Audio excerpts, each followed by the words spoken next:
रहा हूँ। ये सब कहानी से बिल्कुल अलग है। यह कहानी ज्ञान से परिपूर्ण है। ये कहानी बहुत ही महत्वपूर्ण है। यह कहानी है 4 युगों की है। हो सके तो कहानी को पूरा सुनिएगा। इससे पहले अभी तक आपने हमारे चैनल को सब्सक्राइब नहीं किया है तो सब्सक्राइब कर ले। चलिए कहानी शुरू करते हैं। एक समय की बात है, चारों युग यानी चारों भाई एक साथ बैठे हुए थे। तब आपस में चारों में वाद विवाद होने लगता है।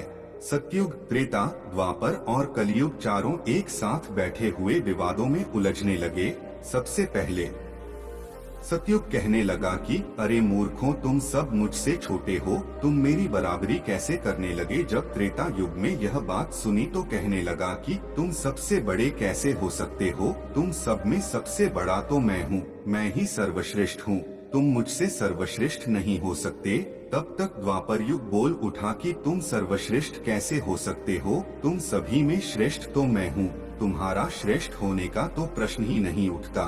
तब तक कलयुग कहने लगा कि तुम तीनों श्रेष्ठ बन रहे हो, परंतु हकीकत तो जानते ही नहीं, वास्तविकता में श्रेष्ठ तो मैं हूँ। इस तरह से चारों युग आपस में झगड़ने लगे।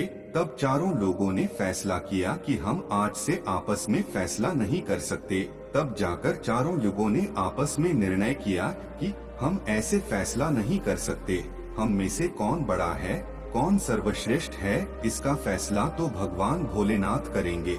चलिए वहाँ चलते हैं, वही आदि और अनंत है। चलिए उन्हीं के पास कैलाश पर चलते हैं, वही हमें बताएंगे कि हम में कौन बड़ा है और कौन छोटा है। इसका निर्णय स्वयं भगवान शंकर करेंगे। इसका निर्णय हम नहीं कर सकते। चारों युगों ने मिलकर योजना बनाई कि चलिए कैलाश पर चलते हैं। चारों युग कैलाश पर्वत चले जाते हैं। जब वह कैलाश पर्वत पर पहुंचते हैं तो द्वारपाल उन्हें रोक लेते हैं।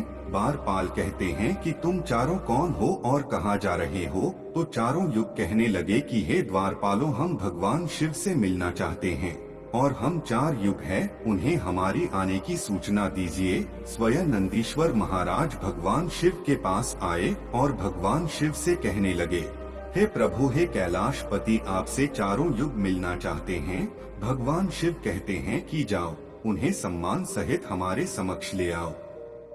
भगवान नंदेश्वर चारों युगों को लेकर पहुंच जाते हैं भगवान शिव के पास। भगवान शिव ने चारों को सम्मान सहित अपने दरबार में बैठाया। चारों लोग भगवान शिव को प्रणाम करते हैं। तब भगवान शिव ने चारों युगों से कहा कि आप सभी का हमारे दरबार में, हमारे कैलाश पर स्वागत है। कहो, वो तुम्हारे आने का क्या कारण है? तुम तो स्वयं ही कालचक्र हो, तुम तो स्वयं ही समय हो, फिर ऐसा क्या कारण है कि तुम्हें हमारे पास आना पड़ा? चारों युग कहते हैं कि है सृष्टि के रक्षिता है भगवान शिव। हम चारों में विवाद खड़ा हो गया है और हम उस विवाद का समाधान नहीं कर पाए, इसीलिए हम आपके पास आए हैं। अब हम आपसे निवेदन करते हैं और गुहार करते हैं कि हे भगवान, आप ही हमारा फैसला करें, आप हमारा न्याय करें और हमें बताएं कि हम चारों में सबसे बड़ा कौन है, हम चारों में सर्वश्रेष्ठ कौन है। भगवान शिव कहते हैं कि इसका फैसला तो तब होगा जब आप चारों अपना अपना फैसला सुनाएंगे। तब भगवान शिव सतयुग से कहते हैं कि ये सतयुग, तुम बताओ, तुम कैसे बड़े हो?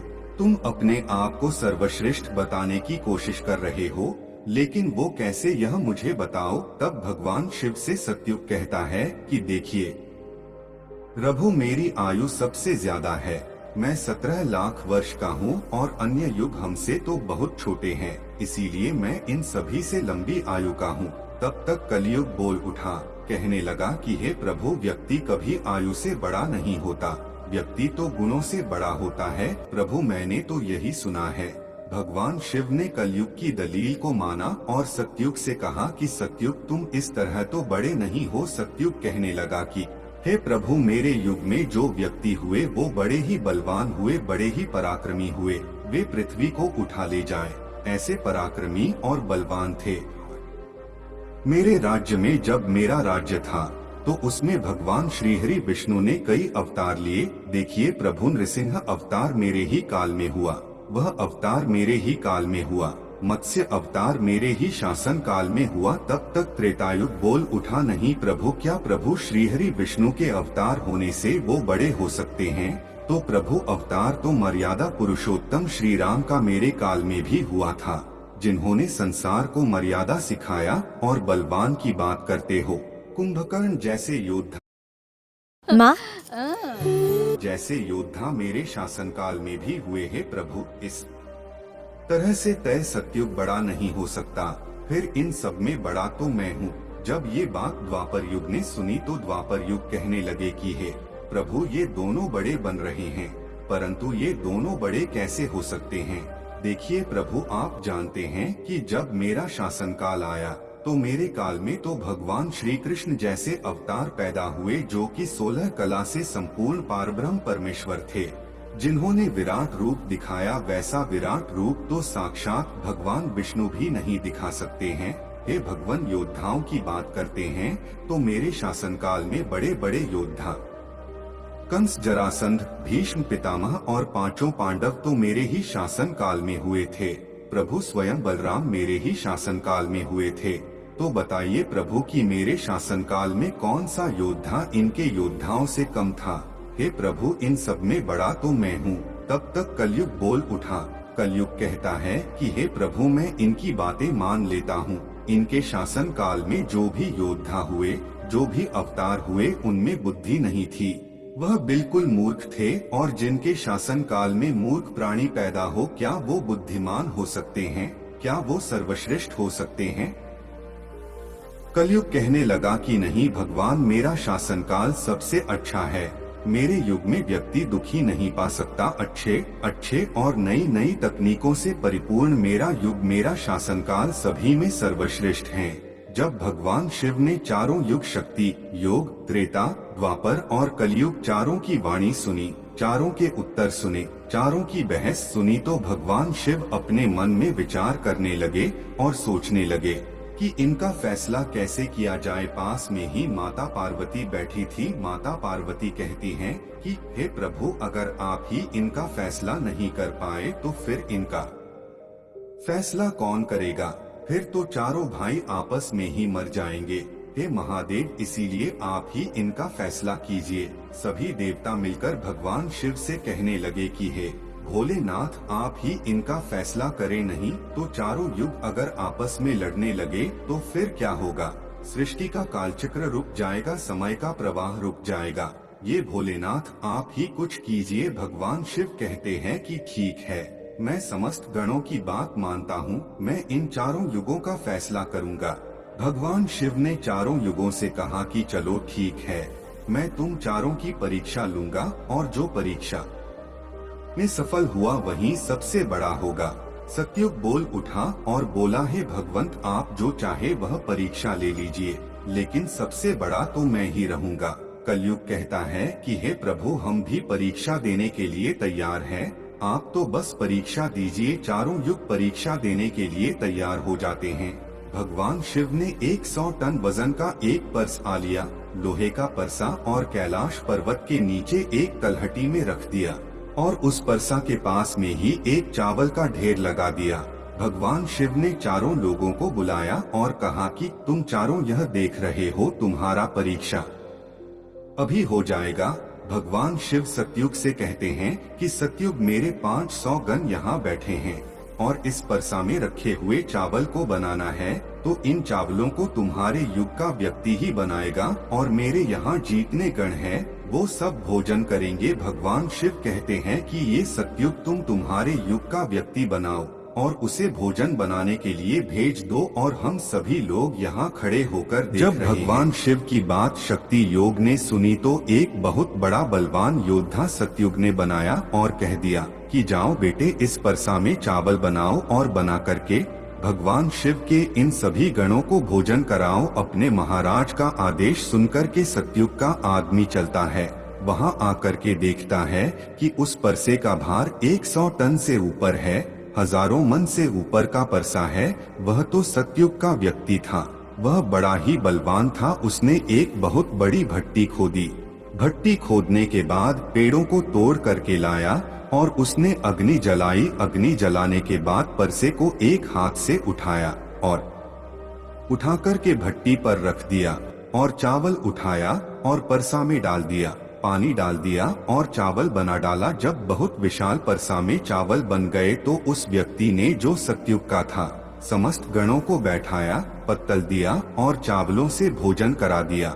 उसने अपना कार्य पूरा करके अपने मालिक सत्युग के पास आया और कहने लगा कि हे प्रभु, मैं जा रहा हूँ, अब मेरा काम हो गया है। भगवान शिव और अन्य लोग देख रहे थे। भगवान शिव त्रेतायुग से कहते हैं कि ये त्रेता, अब तुम अपने युग के व्यक्ति को भेजो और ये परसा जो रखा हुआ है इसे मैं अपनी माया से हटा देता हूँ और दूसरा इसी के सामान परसा बना देता हूँ। अब तुम अपने युग के व्यक्ति से इस चावल को बनवाओ और मेरे 500 गानों को भोजन करवा। तो त्रेतायुग ने कहा कि ठीक है प्रभु, जैसी आपकी आज्ञा। तो त्रेता युग ने भी अपना एक महान योद्धा कुंभकर्ण जैसा बलवान प्रकट किया और उसको आदेश दिया कि जो तलहटी में नीचे हजारों टन का पर्स रखा हुआ है, इसमें हजारों मन परसा में जो चावल रखा है उसे बनाना है, पकाना है, और जब चावल पक कर के तैयार हो जाएं, तो इन 500 गानों को खाना खिलाना है। त्रेतायुग का व्यक्ति भी बड़ा ही बलवान था। वह चलता है, उस परसा के पास आया, पास में एक भट्टी खोदी और उस परसा को दोनों हाथों से ताकत लगाई और उठा करके भट्टी पर रख दिया, और ऊपर से रखने के बाद अग्नि जलाई और अग्नि जलाकर उसमें चावल डाला, पानी डाला। चावल पककर के तैयार हो गए। उस त्रेता युग के व्यक्ति ने उस परसा से निकाला और निकाल करके जितने भी भगवान शिव के गण थे उन सबको खाना खिलाया, और भोजन करने के बाद सभी गण वापस कैलाश पर्वत पर आ गए। भगवान शिव ने फिर अपनी शक्ति से उस परसे को समाप्त कर दिया। भगवान शिव द्वापर युग से कहते हैं कि द्वापर ये दोनों युग, अगर आप भी एक स्किन केयर रूटीन शुरू द्वापर युग से कहते हैं कि द्वापर ये दोनों युग अपनी अपनी परीक्षा दे चुके हैं। अब तुम्हारी बारी है। देखिए, इतना ही बड़ा परसा उस तलहटी में तुम्हें दिखाई दे रही है और हजारों मन चावल रखे हुए हैं, और तुम्हें मेरे 1500 गणों को भोजन कराना है। द्वापर कहने लगा कि ठीक है प्रभु, आपकी जैसी इच्छा, मैं पूरा प्रयत्न करूंगा कि मेरे युग का जो व्यक्ति है आपके सभी गणों को खाना खिला सके। द्वापर युग ने भी एक भीम जैसे अवतार वाला बड़ा ही ताकतवर बलवान व्यक्ति को बना करके खड़ा कर डाला और उससे कहा कि जाइए, देखिए तलहटी में परसा रखा हुआ है, वहाँ रखे पर्स से मैं उस चावल को बनाना है और बनाकर इन सभी गणों को भोजन कराना है। वह व्यक्ति अपने प्रभु से कहता है कि ठीक है प्रभु, जैसी आपकी आज्ञा। द्वापर का व्यक्ति चलता है। उसने देखा कि बरसात तो कुछ आकार में बड़ा है, उठाने में ताकत लगानी पड़ेगी, परंतु उसने भट्टी खोदी और लकड़ियों की व्यवस्था की और उस परसे को दोनों हाथों से उठाया और उस परसे को अपना पूरा दम लगाकर दोनों हाथों से उठाया। क्योंकि उसे सतयुग और त्रेता युग के व्यक्ति उठा सकते थे, तो उसे बहुत ताकत लगानी पड़ी। पूरी ताकत लगाकर उसने उस परसा को उठाया और उठा करके जैसे तैसे खींच खांच कर उसे भट्टी बना दिया। नीचे अग्नि लगाई, उसमें चावल डाल दिए, और जब चावल पक गए तो वही तरीका उसने भगवान शिव के सभी गणों को भोजन कराया। खाना खिलाने के बाद वह द्वापर युग का व्यक्ति अपने मालिक के पास आता है और कहता है कि प्रभु, मैंने अपना काम कर दिया। द्वापर युग ने उसकी पीठ थपथपाई और कहा, शाबाश, अब तुम जा सकते हो। अब भगवान शिव कहते हैं कि हे कलयुग, अब तुम्हारी बारी है। परसा तुम देख रहे हो, उसका वजन कम नहीं होगा, उसका वजन उतना ही रहेगा, हजारों टन। लेकिन जब तुम्हें परीक्षा देनी है, तुम मानने को तैयार नहीं थे कि तुम सबसे छोटे हो, लेकिन तुमने तो माना नहीं। तुम्हारे आदमी की आयु भी मात्र 100 वर्ष है, जबकि अन्य युगों की आयु सबसे अधिक होती है। सतयुग की आयु 1 लाख वर्ष होता है, त्रेता युग में 10,000 वर्ष होती थी और द्वापर युग में 1000 वर्ष होती थी, और ये कलयुग तुम्हारे शासन काल में तो मात्र 100 वर्ष ही है, और तुम्हारा आदमी भी छोटा है। जब भगवान शिव की बातें कलयुग ने सुनी तो कलयुग कहता है कि प्रभु ठीक है, मैं आपकी बात मानता हूँ, लेकिन आप पहले ही मुझे इस तरीके से हताश मत कीजिए। प्रभु आप तो एक न्यायकर्ता है, आप तो एक जज हैं, सबको मौका दिया जाए। परीक्षा के लिए आप मुझे भी परीक्षा देने का मौका दीजिए, हम भी परीक्षा देकर देखेंगे, यदि हमसे नहीं हो पाया तब जाके हम मानेंगे। भगवान शिव कहते हैं ठीक है, तुम अपना आदमी बुला लो। फिर भगवान शिव कहते हैं कि ये परसा देख रहे हो हजारों टन का है, वहाँ चावल रखा है, यहाँ हजारों किलो टन का परसा है और इसमें इतने सारे चावल रखे हुए हैं, तुम्हारा व्यक्ति क्या करेगा? कलयुग कहता है कि ठीक है, आप मेरा तमाशा तो देखिए। तीनों युग हंसने लगे। भगवान शिव भी उसकी बातों को सुनकर अचंभित थे। भगवान शिव सोच रहे थे कि क्या कलयुग का व्यक्ति इतने हजारों किलो टन का परसे को उठा पाएगा। कलयुग ने बड़ा ही बुद्धिमान व्यक्ति को पैदा किया, बड़ा ही तीव्र व्यक्ति था, बहुत ज्यादा सोचने वाला व्यक्ति था। सभी गुणों से संपन्न व्यक्ति को कलयुग ने पैदा किया और पैदा करके व्यक्ति से कहा कि बेटे तुम्हें अपनी शक्ति दिखानी है, परीक्षा का समय है, यदि तुम इसमें असफल हो गए तो मैं सबसे छोटा हो जाऊंगा। वह व्यक्ति अपने महाराज से कहता है कि महाराज इस एक परसा की बात करते हैं, आप ऐसा हजारों परसा यदि हमारे सामने हो तो भी कुछ भी नहीं कर सकते। जब उस व्यक्ति की बात तीनों लोगों ने सुना तो वह हंसने लगे, कह रहे थे कि आज छोटा सा व्यक्ति जिसकी लंबाई मात्र 3 हाथ है, ये क्या करेगा, जबकि हमारे युगों की लंबाई तो बहुत हुआ करती थी। ये बात तो बिल्कुल सच है। सतयुग के लोगों की लंबाई 21 हाथी और त्रेता युग के व्यक्ति की लंबाई स्वयं के 14 हाथी और द्वापर युग के व्यक्ति की लंबाई स्वयं के 7 हाथ थी और कलयुग के व्यक्ति की लंबाई स्वयं के 3.5 हाथ होती है। तीनों युग बड़ी जोर जोर से हंस रहे थे। कलयुग कहता है कि आप बस देखते रहिए, मैंने अपने लड़के को भेज दिया है। कलयुग का आदेश पाकर के वह कलयुग का व्यक्ति, तीव्र बुद्धि वाला व्यक्ति उस तलहटी में आया। तलहटी में आकर के उसने देखा कि परसा का वजन तो बड़ा ही विशाल है, मैं इसे उठा नहीं पाऊंगा। तो उस व्यक्ति ने दिमाग लगाया, उस परसे के नीचे मिट्टी खोदना शुरू कर दिया। परसा तो उसने हिलाया भी नहीं और उसके नीचे भट्टी खोदकर तैयार कर दिया। लकड़ियों की व्यवस्था करने में उसे तब थोड़ा सा भी समय नहीं लगा, क्योंकि लकड़ियां वहीं रखी हुई थी। उसने उन लकड़ियों को उठा लिया और उस भट्टी में आग जला दी। परसा में चावल डाला, पानी डाला और बस कुछ ही समय में चावल पक के तैयार हो गए। वह कलयुग का व्यक्ति कितना दिमाग वाला था, उसने कुछ भी नहीं किया। परसा के नीचे भट्टी खोदी और उसमें आग जला दी, चावल को डाल दिया और चावल में पानी डाला और चावल पक भी गया। जब चावल पक गए तो भगवान शिव के गणों को एक कतार में बैठा दिया। उन गणों से कहा कि आप मेरा साथ दे और इन चावलों को आपस में परोस दीजिए। भगवान शिव के 4 विशाल गण चलते हैं और उन चावलों को बाल्टियों में भर भर के सभी गणों को परोस दिया। तब कलयुग कहता है कि अब आप सब भोजन कर सकते हैं। भगवान शिव के सभी गण खुशी खुशी भोजन करते हैं। मनुष्य उन 4 शेष बचे गणों को भी भोजन कराया। भोजन कराने के बाद उस परसे को साफ किया और परसा वहीं छोड़ दिया और उसका काम पूरा हो गया। वो अपने महाराज कलयुग के पास आया और आकर के कलयुग से कहा कि हे प्रभु, मैंने आपका काम कर दिया है। कलयुग बहुत खुश था, वह उसका पीठ थपथपाता है और कहने लगा, वह शाबाश, आपने मेरी लाज रख ली, आपने मेरी परीक्षा पास कर ली। भगवान शिव और तीनों योग देख कर के अचंभित रह गए।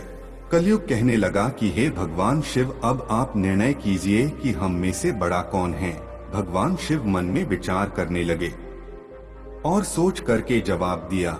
भगवान शिव कहते हैं कि मैंने तुम चारों की परीक्षा देखी। जब सतयुग का व्यक्ति आया तो उसने अपनी ताकत लगाई और ताकत लगा के परसे को उठा कर के अग्नि पे रख दिया और स्वयं ही मेरे सभी गणों को चावल परोसा। जब त्रेतायुग की बारी आई तो उस व्यक्ति ने भी बिल्कुल ऐसा ही किया। परसे को उठाया, भट्टी पे रखा, उसने चावल डाला, पानी डाला और उसे पकाया और सबको खिलाया और इसी तरीके से द्वापर युग के व्यक्ति ने भी किया। परंतु तुम देखते नहीं कि मात्र 3.5 हाथ का व्यक्ति, इसकी बुद्धि देखिए कितना तीक्ष्ण, कितना विशाल परसा था, शायद उसे हिला भी नहीं सकता था। उसने उस परसे में चावल बना लिया। मेरे इतने गण थे कि अगर वो बाल्टियों से परोसता तो वो शायद परेशान हो जाता। तो देखिए उसकी बुद्धि, उसने उनमें से ही 4 गण अपनी सहायता के लिए बुलाए और चारों गणों से भोजन परोसवाए और स्वयं ही बैठा रहा। यह तो बड़ा बुद्धिमान व्यक्ति हुआ, यह तो बड़ा ही बुद्धिमान युग हुआ। भगवान शिव कहते हैं कि कलयुग बड़ा ही बुद्धिमान व्यक्तियों का युग होगा। इसमें मशीनों का आविष्कार होगा, बड़े बड़े दिमागधारी होंगे। भगवान शिव कहते हैं कि तुम सब जैसा शासन करते आए हो, चलो ठीक है। तुम सत्य, धर्म और निष्ठा पी रहे हो, चलो ठीक है। लेकिन तुम्हारे युग के व्यक्तियों में बुद्धि का अभाव था। उन्होंने कभी अपनी बुद्धि का उपयोग नहीं किया। नहीं तो कुंभकर्ण, रावण, इनके जैसे महान योद्धा जिनको मारने के लिए स्वयं भगवान अवतार ले लेकर आए, और वे इतना मूर्ख थे, ये नहीं जान सके कि यह भगवान है, यह सृष्टि के रचनाकार हैं, और उनसे युद्ध किया और सभी के सभी मारेगा। कलयुग के व्यक्तियों को देखो आप कितना बुद्धिमान है, और आगे आने वाले युगों में, आगे आने वाले कलयुग के राज में वैसे ही बुद्धिमान व्यक्ति देखने को मिलेंगे। तो भगवान शिव ने फैसला किया कि तुम चारों में सबसे बड़ा कलयुग होगा। कलयुग मशीनों का युग होगा।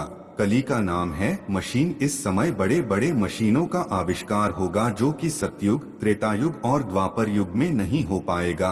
भगवान शिव की बात सुनकर के वह चारों युग भगवान शिव की बात मान लेते हैं और चारों युग अपने अपने धामों को और अपने अपने राज्यों को लौट जाते हैं। तो आपने देखा कि कैसे भगवान शिव ने चारों युगों का फैसला किया। हम आशा करते हैं कि आपको इस कहानी से बहुत कुछ सीखने को मिला होगा। देखिए हमारी प्यारी